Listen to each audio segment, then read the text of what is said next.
నాడు వైఎస్ రాజశేఖర రెడ్డి ముఖ్యమంత్రిగా ఉన్నప్పుడు వైజాగ్ స్టీల్ ప్లాంట్కు వందలాది కోట్లు ఇచ్చి ఆదుకున్నారని, కానీ ఆ తర్వాత వచ్చిన ముఖ్యమంత్రులు ఎవరూ ఉక్కు పరిశ్రమను పట్టించుకోలేదని ఏపీ కాంగ్రెస్ అధ్యక్షురాలు వైఎస్ షర్మిల విమర్శించారు.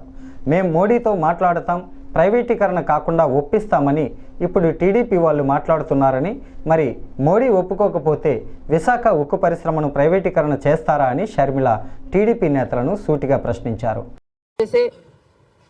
వెసులుబాటు మరి చంద్రబాబు గారు నెల రోజులైనా ఈ చిన్న వాగ్దానాన్ని ఎందుకు నిలబెట్టుకోవడం లేదో సమాధానం చెప్పాల్సిన అవసరం ఉంది. ఎందుకంటే సూపర్ 6లో భాగంగా చంద్రబాబు గారు మహిళల కోసం చేసిన ఈ వాగ్దానం చాలా ప్రాముఖ్యమైంది. ఇది మంచి పథకం కాబట్టే అటు తెలంగాణలో ఇటు కర్ణాటకలో అమలు చేసిన ఈ పథకాన్ని చంద్రబాబు గారు కూడా సూపర్ 6లో భాగంగా చేర్చడం జరిగింది.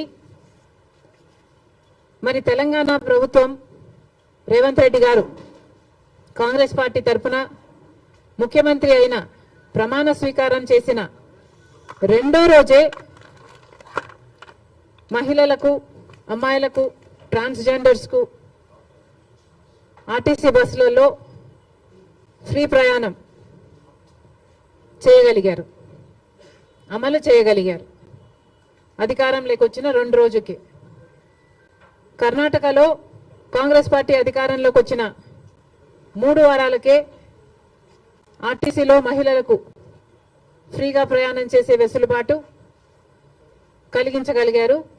అక్కడ వాగ్దానం నిలబెట్టుకోవడానికి కూడా వాళ్ళకి ఎక్కువ సమయం పట్టలేదు. మరి చంద్రబాబు పనికొచ్చే పథకం ఈ పథకం.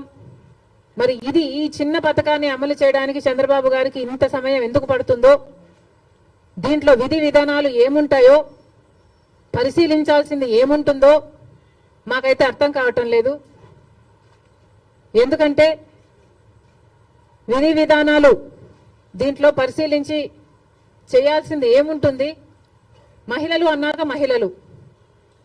అన్నాక మహిళలందరికీ వర్తిస్తుంది, ఆడపిల్లలందరికీ వర్తిస్తుంది. మరి దీంట్లో విధులు విధానాలు ఏముంటాయి? బస్సులోకి ఎక్కుతారు, వాళ్ళకు ఫ్రీగా ప్రయాణం చేసే వెసులుబాటు కలిగించాలి. ఇది ఇంత సింపుల్ పథకం కాబట్టే రేవంత్ రెడ్డి గారు రెండో రోజే దీన్ని అమలు చేయగలిగారు. ఏ పథకమైనా అమలు చేయడానికి చిత్తశుద్ధి ఉండాలి. రాజశేఖర రెడ్డి గారికి ఆ చిత్తశుద్ధి ఉంది కాబట్టే రాజశేఖర రెడ్డి గారు ఉచిత విద్యుత్తు అంత తొందరగా మొదటి సంతకంలోనే వాగ్దానం చేశారు. కాబట్టి విధి విధానాలు ఏమీ ఆలోచించకుండా